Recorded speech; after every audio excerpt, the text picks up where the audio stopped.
I'm Augustus. I'm traveling in the United States to listen to the people I meet and to tell them about my candidacy for the presidency of the United States in 2028. I'm here in Dover, Delaware. I'm standing at the old State House, a building that sits at the very heart of the first state. Completed in 1791, this Georgian-style landmark saw the critical early years of our nation. Inside, a portrait of George Washington looks down on the Senate chamber, a reminder of the revolutionary spirit that started right here when Delaware became the first state to ratify the Constitution.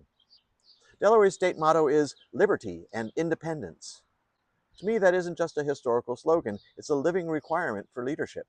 It means the liberty for every citizen to pursue their dreams without being crushed by the cost of living, and the independence from a political system that has become beholden to everyone except the people it's supposed to serve. Delaware is a small wonder, a name that reflects its size but belies its impact. It's a state known for the first state pride being the bedrock upon which the American experiment was built. It's also known as the Diamond State, as Thomas Jefferson once said, small in size but high in value, from the shores of the Rehoboth to the rolling hills of the Brandywine. It's also a hub of commerce, a place that powers American business, yet remains deeply rooted in the traditions of the Blue Hen and the heritage of the Natticoke.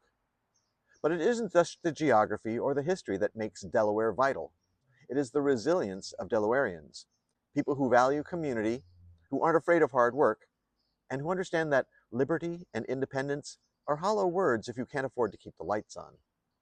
This is the 41st capital of my 50 plus 1 capitals tour.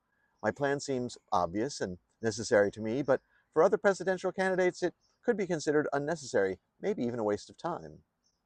The plan is to visit every capital in this country over the course of about 60 days, not to give motivational speeches, but to listen, to hear about how the rising cost of healthcare and the recent property tax reassessments are affecting your peace of mind, to hear about the utility bill spikes that hit so many families this past winter, and the debate over how to make the first state affordable again for the next generation.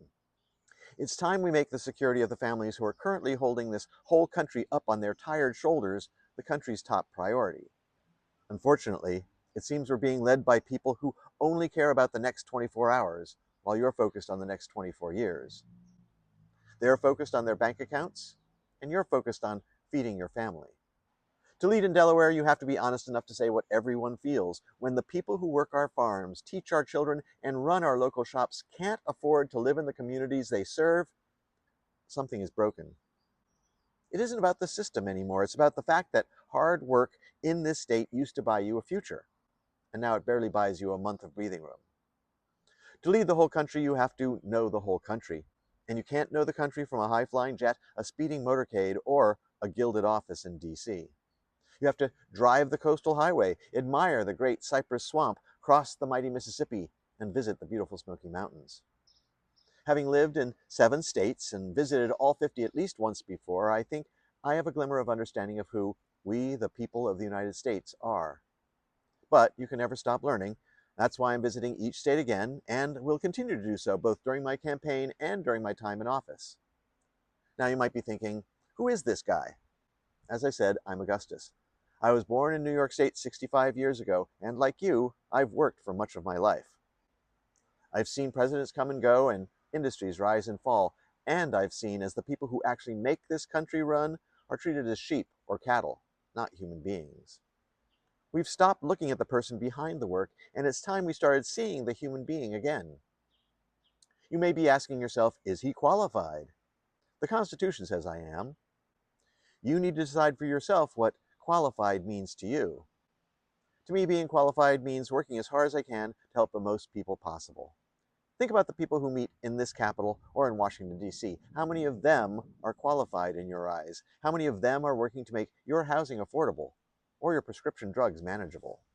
It seems to me that many representatives have forgotten the primary requirement of their jobs, remembering who they represent.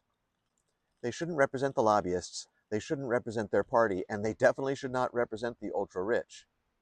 Your representatives and the President of the United States should represent you, period. I stand for the people, not for corporations that treat employees like disposable parts, not for the rich who treat the law as a suggestion, and not for the special interests who think their way is the only way. I believe in a land of freedom and opportunity, not a land where out-of-state interests squeeze the life out of the towns you've called home for generations. Why consider an unaffiliated, unconventional candidate like me? Maybe because you're tired. You're sick of having to choose between generic candidate A and generic candidate B, neither of whom has had to decide between a medical bill and a grocery run.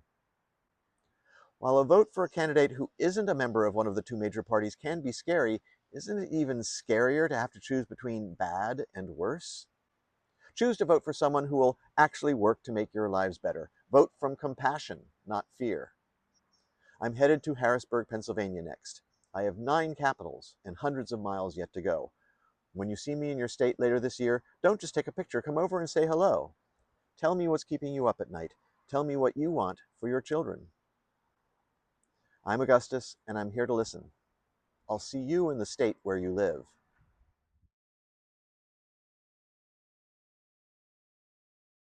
Testes, a place that empowers, a place that testicles, genitals, genitalia, 1277.